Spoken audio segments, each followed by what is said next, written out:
నమస్కారం. నేను కంచి యాత్రకు వెళ్తున్నా. అక్కడ ఏంటంటే చిరకాల వాంఛన, అది దేవి భాగవతం వినాలి అనే కోరిక నాకు ఎప్పటి నుంచో ఉండేది. పోయిన దసరా కాక అంతకుముందు దసరాకు చదివిన, కానీ అర్థం కాలే.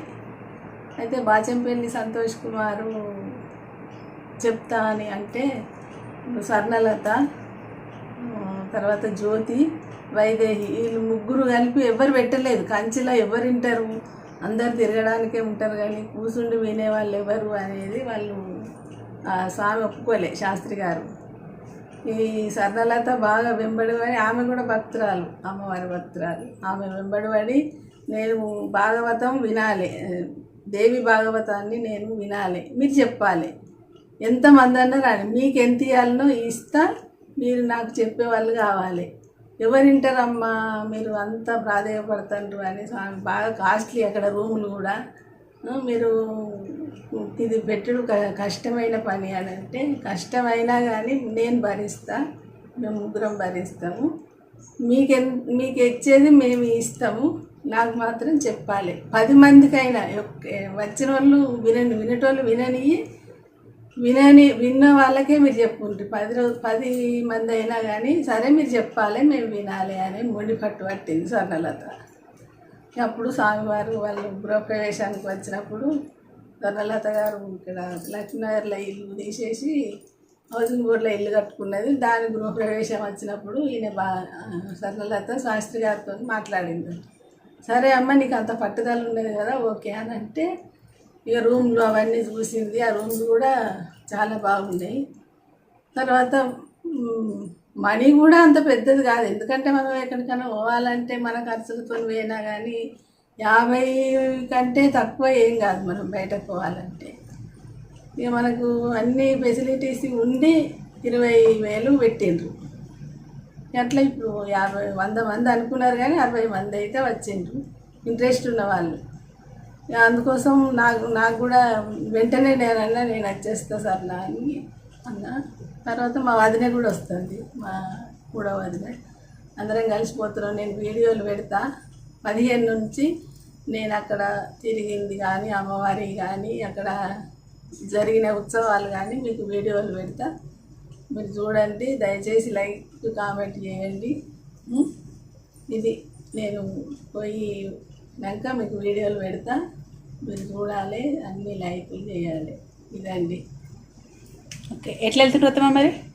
ఇక్కడ నుంచి బస్సు, కారు అనుకున్నారు, కానీ ఇక్కడ నుంచి ఒక 10-20 మంది పోతుండ్రు కరీంనగర్ నుంచి. ఓకే, అందరం బస్సు పోదామని అంటే సరే అందరితో మనం పోవాలి, కానీ మనం స్పెషల్గా పోవడం ఎందుకు అన్నట్టు మాతోని కృష్ణమూర్తి అన్నయ్య అని జ్యోతి భర్త, ఓకే, ఆయన ఉంటారు. ఇంకా ఎట్లా బస్సు వస్తే అట్లా పోవచ్చు. 3 గంటలకు మనం హైదరాబాదు రైల్వే స్టేషన్లో ఉండాలి. మనం కొంచెం పొద్దున వెళ్దాము అని అంటుండ్రు. 9:30-10 లోపల మనం బస్ స్టాండ్కి వస్తే, ఏ బస్సు వస్తే బస్సులు కూడా మస్తున్నాయి కదా, ఎట్లా వస్తే అట్లా పంపిద్దాము అని అంటే సరే అందరూ ఓకే అన్నారు. అక్కడ ట్రైన్ ట్రైన్ దిగినాక ఏంటంటే వాళ్ళు ఏం చేసిండ్రు, ఇక్కడ నుంచే హైదరాబాద్ కరీంనగర్ నుంచే పాపం మంత్రి, కరీంనగర్, జగిత్యాలు, వరంగల్, ఇక్కడ నుంచి చాలామంది వస్తారు. వాళ్ళకి కష్టం అవుతుంది ప్రయాణం చేసి దిగి మళ్ళీ ఎవరికి వాళ్ళు బాగా ఆటోలో రావాలంటే కష్టం కదా. అవును, అందుకోసం వాళ్ళు అక్కడ బస్సు పెట్టిండ్రు. ఓకే, దిగంగానే మనకు బస్సు వస్తుంది. ఓకే, మనం బస్కి పోతే మనం 6 గంటలకేమో అక్కడ రీచ్ అవుతామట. ఓకే, అక్కడ నుంచి మనం తొందరగా స్నానాలు చేస్తే ఆ రోజు నుంచే మనకు ప్రోగ్రామ్ స్టార్ట్ అవుతుంది అన్నట్టు. ఓకే, 14 నుంచే రైల్వే టికెట్స్ వాళ్ళే బుక్ చేస్తారా? మనకి ఏం బర్డన్ కాకపోతే ఏంటంటే ఇది హైదరాబాద్ నుంచి కరీంనగర్ నుంచి హైదరాబాద్ పోయే ఖర్చే మనకి. ఓకే, ఇక మొత్తం అకామిడేషన్ అన్ని వాళ్ళే. మనం కంచిలో దిగినాక కూడా రూమ్ దాకా వాళ్ళదే బస్సు. ఓకే, ఇంకా తర్వాత మనకు ఏముండేది అక్కడ. మళ్ళీ అక్కడ టెంపుల్స్ వాళ్ళే దింపుతారా, మనం లేదు లేదు, ఇక టెంపుల్ అంటే మనకు పొద్దున 9 నుంచి 12 వరకు లంచ్ బ్రేక్ ఉంటుంది. ఆ లంచ్ బ్రేక్లో తిని పోయేవాళ్ళు పోవచ్చు, ఉండేవాళ్ళు ఉండొచ్చు. ఎందుకంటే ఇదంతా బరువు మోయాలంటే వాళ్ళకు కూడా బరువే కదా. అవునవును. అదేం లేదు, ఇష్టం ఉంటే పోవచ్చు. అంటే కంచిలో అమ్మవారి దర్శనం మాత్రం చేపిస్తారు రోజు 10 మందికి ఒప్పుకున్నారు. ఓకే. మనం ఎంతమందిని పోతామో అక్కడ గుళ్ళయ్య గారిని రిక్వెస్ట్ చేసిండ్రట. ఓకే. మనిషికి 3 ఎన్నో వాళ్ళకు ఎంత బుద్ధి ఉంటే అంత ఇస్తారు. మీరైతే మాతో వచ్చిన వాళ్ళకు రోజు 10 మంది పంపించారు అని అన్నాడట. ఓకే. అది చాలు అని అందరు కూడా సంతోషపడ్డారు. అమ్మవారి దర్శనం అయితే, గర్భగుడి దర్శనం అయితే మాకు అమ్మవారిని పూర్తిగా చూడాలి. దర్శనం అంటే మనం గుళ్ళల్లో పోతే అవును మామూలుగా బయట నుంచి చేసుకుంటాం కానీ పోపు అంటారు, అట్లా కాదు. మనకు చూడాలి, అమ్మవారి సన్నిధానంలోకి వెళ్ళి దర్శనం చేసుకోవాలి. అందుకోసం అందరు కూడా ఓడిబియ్యాలు అందరు తీసుకొస్తారు. ఎందుకంటే అమ్మవారి గర్భగుడిలో పోతున్నాం కదా. అవునవును. దాంతో నేను అందరు కూడా ఓడిబియ్యం తెస్తాను. ఓకే. ఇప్పుడు మీరు ఓడిబియ్యము ఇంకేమేమి తీసుకెళ్తారు? ఓడిబియ్యము, తర్వాత సువాసినులకు కనుములు అవి పెట్టాలి. అమ్మవారికి పట్టు చీర, పట్టు చీర, గాజుల మాల తీసుకుపోతున్నా. ఇక ఏదన్నా స్వీట్ పెట్టాలి అని చిన్న గరియలు కూడా చేసుకోబోతున్నా నేను. ఏదో మనకు అంత దగ్గర మనం చూడలేం కదా అమ్మవారిని. అది ఎందుకో అమ్మ సన్నిధికి పోతున్నా కదా, మనకు ఉన్నంతలా మన కలిగినంత మనం పెట్టుకోవడం.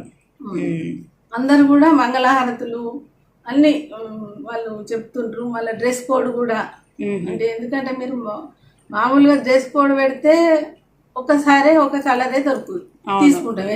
దానికైనా డబ్బులు కాస్ట్ అయితే. అందుకోసం మీ దగ్గర ఉన్న కలర్లల్లా మీరు ఈ రోజు ఈ కలర్ అని ఒక్క రోజు ఒక్కో కలర్ శారీ 9 కలర్లు పెట్టిండ్రు. ఓకే. ఆ కలర్లన్నీ ఇంట్లో ఎట్లా ఉంటాయి చీర. అవునవును. అందరూ కొంచెం అలా కలిసినా కానీ తెచ్చుకోండి అని అనౌన్స్ చేసిండ్రు వాళ్ళు. ఎప్పటికప్పుడు గ్రూప్ యాడ్ చేసి మాకు ఎప్పటికప్పుడు సమాచారం ఇస్తారు. అన్నిటికీ మాకు సహకరిస్తాను. ఇదివరకు 3 యాత్రలు చేసిన నేను. ఆ యాత్రలు కూడా మీకు పెట్టిన. అవునవును. నైమిషారణ్యం అని, కాశీ అని. ఎందుకంటే తెలియని వాళ్ళకు మంచి మనం ఇంట్లో ఎట్లా తెలియజెప్పడం కూడా అట్లా ఉంటది అన్నట్టు. అడ్జస్ట్ అయ్యే ముచ్చట ఉంటది అక్కడ. ఈ బాచంపల్లి గారితో పోతే ఏంటంటే మనం అడ్జస్ట్ అయ్యే రిచ్, హై మెయింటెనెన్స్ అయిపోయి మంచిగా రూములు మంచిగా నీట్గా ఉండాలి, ఏసీ ఉండాలి. ఇప్పుడు మీకు ఇచ్చే ఏసీ రూమ్సా? అమ్మో, అంటే పేషెంట్లు కూడా పోయి దర్శనం చేసుకోవచ్చు. ఈ ఎండకు చచ్చిపో మొత్తం. బృందావనంలో కూడా అట్లనే, నైమిషారణ్యం అట్లనే, కాశీ కూడా అట్లనే మాకు. Okay okay. 3 ఒక రూమ్ ఎప్పుడైనా. ఓకే. అన్ని ఫెసిలిటీస్ మంచిగా ఉంటాయి.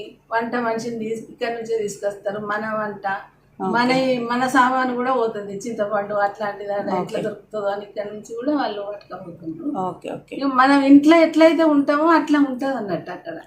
అందుకోసమే నాకు ఇంట్లో వాతావరణం లాగా ఉంటుంది. అడ్జస్ట్ కావాలంటే ఇప్పుడు ఏదో ఒక్కడికన్నా పోతే ఏదో పెడితే ఏదో సత్రం ఉందా పెట్టింది తినాలి అన్నట్టు ఉండదు అన్నట్టు. ఇక్కడ ఒక బంధువుల ఇంటికి పోతే ఎట్లుంటదో మనకు అంత రాజభోగాలు తిన్నారా. పొద్దున్నే 6 గంటలకే టీ రూమ్లకే వస్తుంది.